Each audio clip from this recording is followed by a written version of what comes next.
had a friend named Jeff. I was like 8, he was probably 10 or 11. And he was like, yeah, your dad's a hippie. And I'm like, no, what do you mean? He wears a tie and stuff. He's not a hippie. I don't even really know what a hippie is, but he's not one of those. I mean, he has a ponytail, I guess, but Jeff was so spot on. Like, you're 11, how do you know?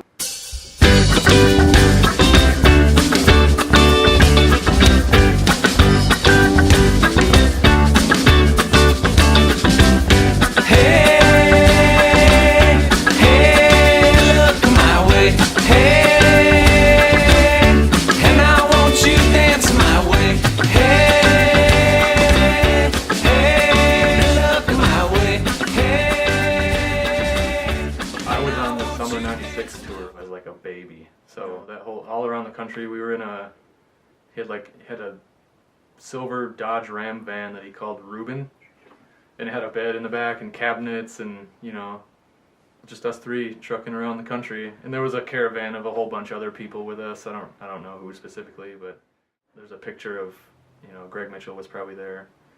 There's a picture of a whole crowd of people that was like everyone on that tour, and I don't know many of them, but yeah. In 2015, he took me and the middle sister, Sequoia, we went to a Fish show. And I think that was 3 nights, maybe just 2 nights, but Alpine Valley, that was pretty cool.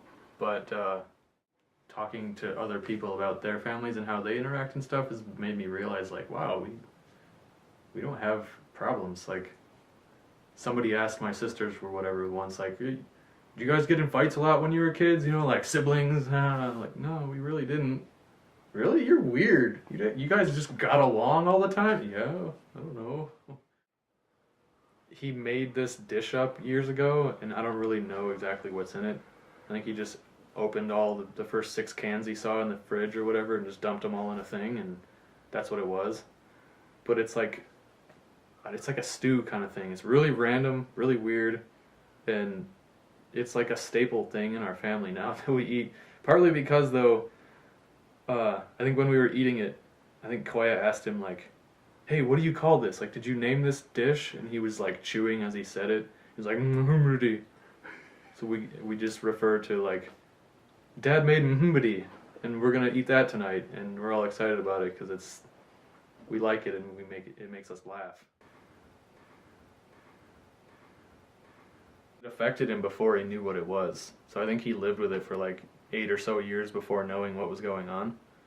I could see him just struggling with certain things, you know, like he certainly didn't touch his guitar for who knows how long. It was always in his room.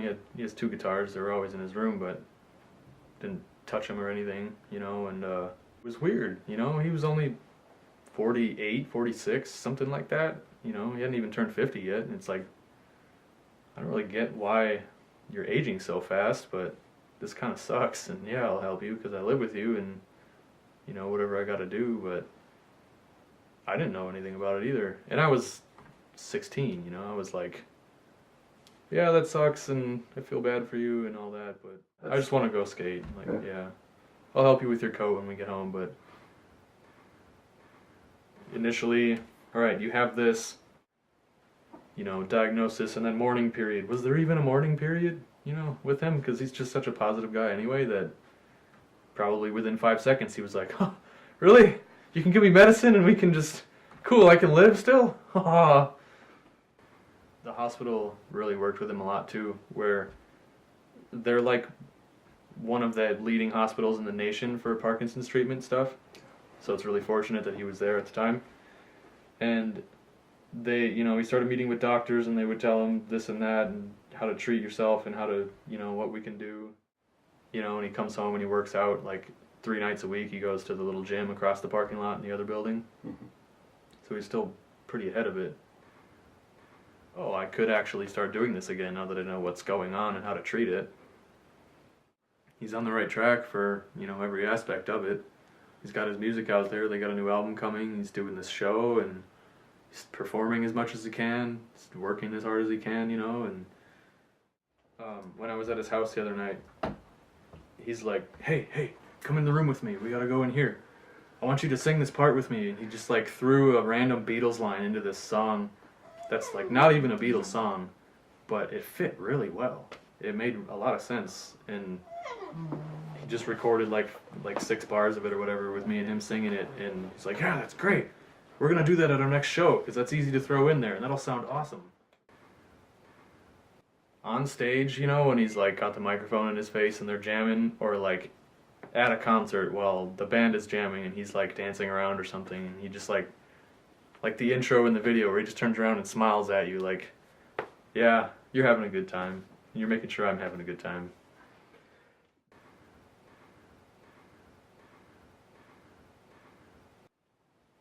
I think I would have to buy him a Volkswagen bus because he used to have one, and you know, that's like fits him and his lifestyle so well. So we'd get in that, and I don't know, maybe like The Who is playing Alpine Valley in September, and we got to go to that. And then after that, these guys are going to be over here, and you know, like, let's just take a month off of work and just go around and do this, because yeah, I've done this with you when I was a year old and I don't remember any of it. Let's do it again, you know.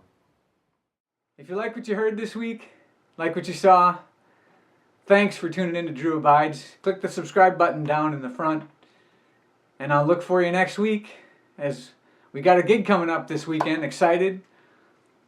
Saturday night at the Dive Bar on the south side of La Crosse. Should be some nice weather finally, and we're going to be having a hot time in there. From 8 to 12, it's going to be a lot of fun. So listen to your favorite song, enjoy yourself, and smile today. I'll see you next week.